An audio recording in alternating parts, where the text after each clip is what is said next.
روشن سائے۔ روشن سائے میں ہمارا آج کا موضوع ہے ماں۔ اگر آپ نے ابھی تک اس چینل کو سبسکرائب نہیں کیا تو جلدی سے اسے سبسکرائب کر دیں اور بیل آئیکن کو دبا دیں اور ویڈیو کو لائک اور شیئر بھی کر دیں۔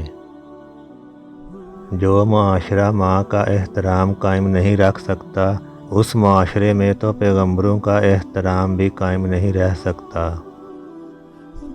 علم حاصل کرنے کے لیے بے علم استاد کا کوئی شاگرد نہیں ہوتا، اور بڑے بڑے پڑھے لکھے استاد ان پڑھ ماؤں کے شاگرد رہ چکے ہیں۔ جسے اپنی ماں معصوم نظر نہ آئے اسے چاہیے کہ خودکشی کر لے۔ ماں کی نگاہ انتخاب میں اور دکان میں کھڑی ہوئی ساڑی کا رنگ اور ڈیزائن منتخب کرتی ہوئی عورت میں بڑا فرق ہوتا ہے۔ عورت شادی صرف بیوی بننے کے لیے نہیں، ماں بننے کے لیے کرتی ہے۔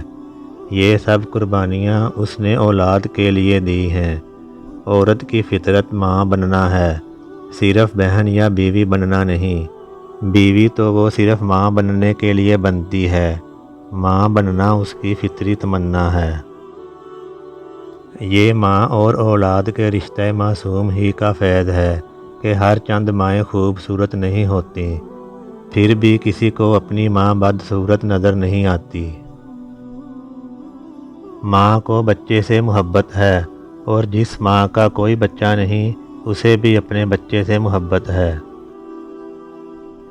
مائیں مشین نہیں ہوتیں کہ پرانی ہو جائیں تو کباڑیوں کے ہاتھوں فروخت کر دی جائیں۔ ماں اور خدا میں فرق یہ ہے کہ وہ خود جنی گئی ہے اور اس نے جنا۔ مماثلت یہ ہے کہ مائیں بھی کسی کی دو نہیں ہوتیں۔ کسی باپ کو یہ حق نہیں کہ وہ اپنی اولاد کی ماں کو بدصورت کہے۔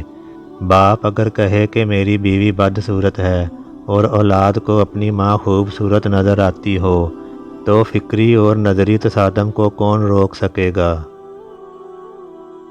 دوسری عورتوں کو کہا جا سکتا ہے کہ ماں جیسی ہو، ماں کو کوئی نہیں کہتا کہ فلاں عورت تجھ جیسی ہے۔ ہر پیغمبر کی بھی ماں ہوتی ہے، جبکہ ہر پیغمبر کے باپ کا ہونا ضروری نہیں۔